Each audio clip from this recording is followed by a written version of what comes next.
La mort, horrible horreur qui hante la vie de l'homme, qui fait des milliers de malheureux et d'être attristés pour certains pour longtemps dans leur vie.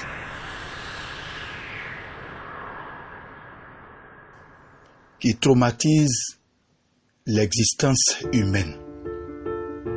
Fœtus, bébé, enfant, adolescent, adulte, vieillard, tout le monde y passe. La mort ne fait pas de cadeaux. Elle ne connaît pas le sentiment, elle ne connaît pas la pitié.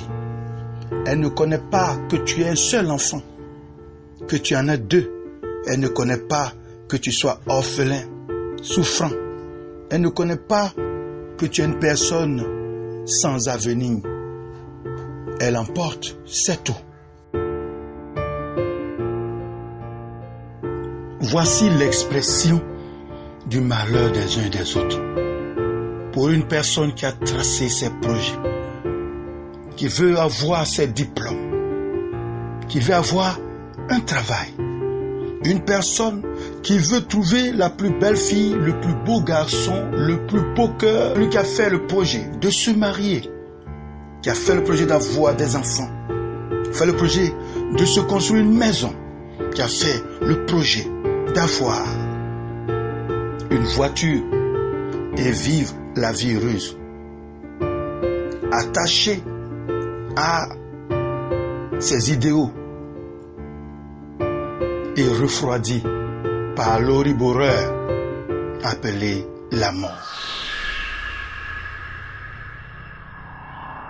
qui se lie à tous ses projets et guette la personne chaque jour, à chaque pas, avec donc tous ces objectifs que nous visons afin de pouvoir être heureux dans la vie. Quitter la terre devient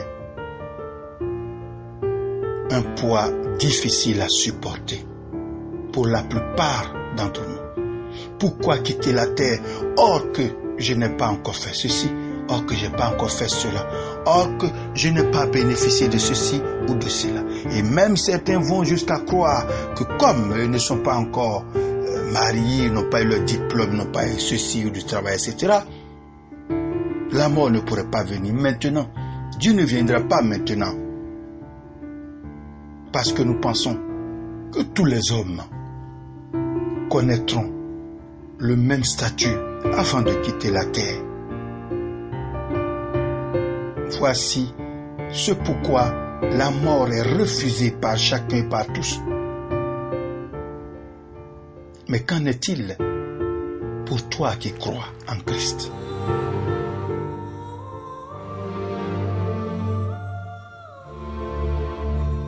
N'a-t-il pas dit, ceux qui croient en moi, même s'ils meurent, ils vivront? Je veux savoir. N'a-t-il pas dit, recherchez d'abord le royaume des cieux et le reste sera donné de surcroît? Que l'inverse que je viens de citer, des projets de vie qui occupent l'esprit et qui font que l'homme s'attache au monde et a des difficultés pour quitter le monde. Or, dans ce sens-là, il dit de s'attacher au royaume des cieux, de s'attacher au gain spirituel, au gain de l'âme. Est-ce que quelqu'un aurait un problème pour quitter la terre lorsqu'il sait que son trésor est amassé au ciel? Alléluia. Non, non. Voici donc, chrétien, peux-tu pleurer? Peux-tu larmoyer sur un frère, une sœur, un enfant, qui que ce soit qui s'en va, et rester à pleurer, abattu, désespéré, découragé?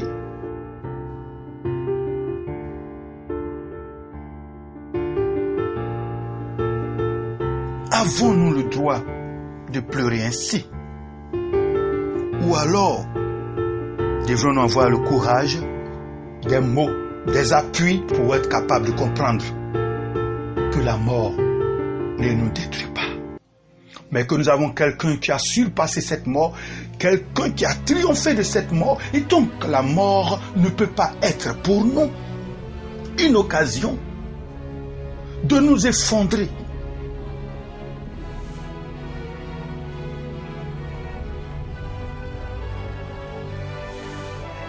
Cela a fait que certaines personnes désespèrent de Dieu parce qu'ils n'ont pas compris que l'objectif final, ce n'est pas la vie sur terre. L'objectif final, c'est la volonté de Dieu, mais encore plus la vie qu'il nous réserve au-delà de ce monde.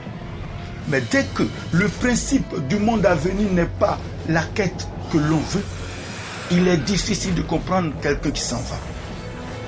N'est-ce pas?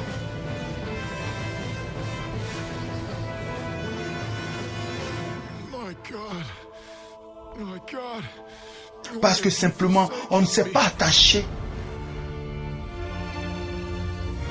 de l'autre côté. Alors notre corps normal, qui connaît les frémissements de la chair, la douleur, la peur, les craintes, veut embrigander l'âme qui doit sortir, a peur de libérer cette âme. Il veut donner cette frayeur à cette âme de ne pas partir. Pourtant, nous sommes faits pour mourir, mon frère, ma soeur.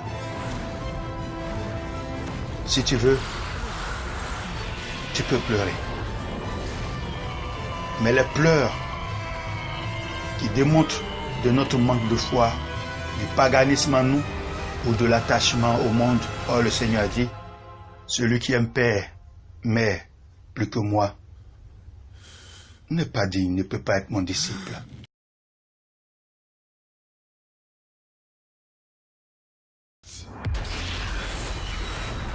Celui qui est ami de ce monde est ennemi de Dieu.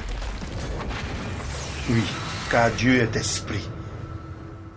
Si ta vie est forgée sur des plans de ce monde et que tu cours chaque jour quérir les plans de ce monde, cours pour y arriver sans que Dieu soit le premier en tout, frère, sœur, ta manière de pleurer ou de voir la mort démontre de ceux en qui tu t'es attaché, ceux en qui tu as mis ton trésor. Or, lui nous dit, amassez-vous les trésors du ciel. Les trésors de la terre attirent vers la terre et appartiennent au prince de ce monde. Alors, ma soeur et mon frère, pleure si tu veux, à cause de l'attachement qu'il avait pour son ami. Et cet attachement, c'est pour nous tous. Mais c'est l'expression de sa chair humaine. C'est normal. Et je pense qu'il n'en a pas fait des deuils des années, des deuils de 40e jour, à ne plus vivre, à continuer à rester dans le deuil depuis des années, comme si Dieu nous condamnait à l'attachement à une âme que lui-même a créée, qu'il a enlevée en son temps.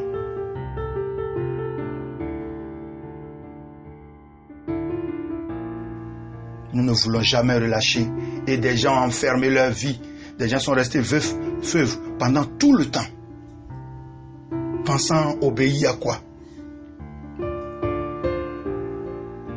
Une âme est venue et s'est allée, la vie doit se poursuivre et continuer. Avec la foi, que tout ne s'arrête pas là.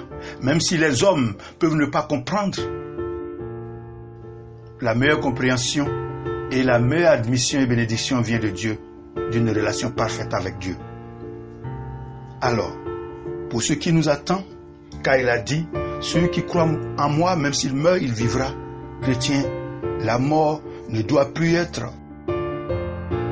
le problème qui doit être dans notre esprit, mais la mort est pour nous l'ouverture et la libération de notre esprit, de notre âme.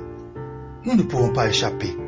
C'est avec souris que nous devrons quitter ce corps, ce sac, ce fourreau que nous entretenons sans cesse, sans entretenir notre âme. Nous perdons du temps à la beauté du corps. Or, en nous, notre âme est malade.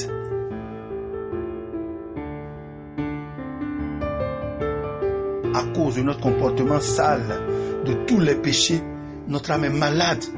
Et nous sommes heureux de passer, habillés en veste, en plaid tailleur. Et nous pavanons. Or, à l'intérieur de nous, notre âme ne peut pas sortir, n'a pas envie de partir.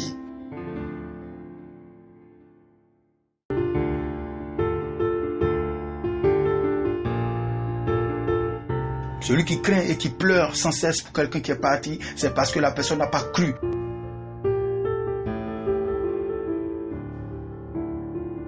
Là, tu peux pleurer à chaud de l'âme. Mais sache que si cette âme pouvait vraiment libérer cette personne, alléluia. Je ne connais pas les voies de Dieu. Sinon, si nos prières pouvaient ou peuvent sortir quelqu'un, frère et sœur, pourquoi Dieu garderait-il quelqu'un pour la mort? Mais prions donc tous. Prions chaque jour. Demandons à Dieu. Il est miséricordieux.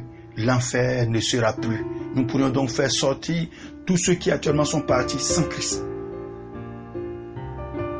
N'est-ce pas? Que c'est possible. Pourquoi donc attendre? Pourquoi laisser tomber? Or que nos prières pourraient libérer tout le monde. Pleure si tu veux. Ne pleure pas comme si celui qui va n'a pas véritablement rencontré Christ. Car tous nous irons, quelle que soit la beauté de notre corps, la beauté de nos pensées, de nos propos. Le jour viendra. Je prie que quand ça arrivera, j'ai sincèrement accepté Christ, libéré ma vie et libéré mon corps de ses attaches et sanctifié mon âme. Afin que, quelles que soient les lames qui se présenteront devant moi, quelle que soit la manière, la vie, la mort me cherchera, que ce soit avec sourire que je m'en aille, parce que je sais que j'ai choisi Christ. Je lui ai ouvert mes bras et il est entré dans ma vie. Et donc, j'ai gagné.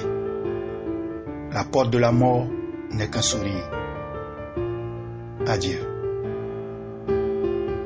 Puisse Dieu nous aider à ne pas craindre tous les moments difficiles qui vont arriver dans la vie, mais que chacun sache qu'il doit rencontrer Christ. Soyons courageux au nom de Jésus. Amen.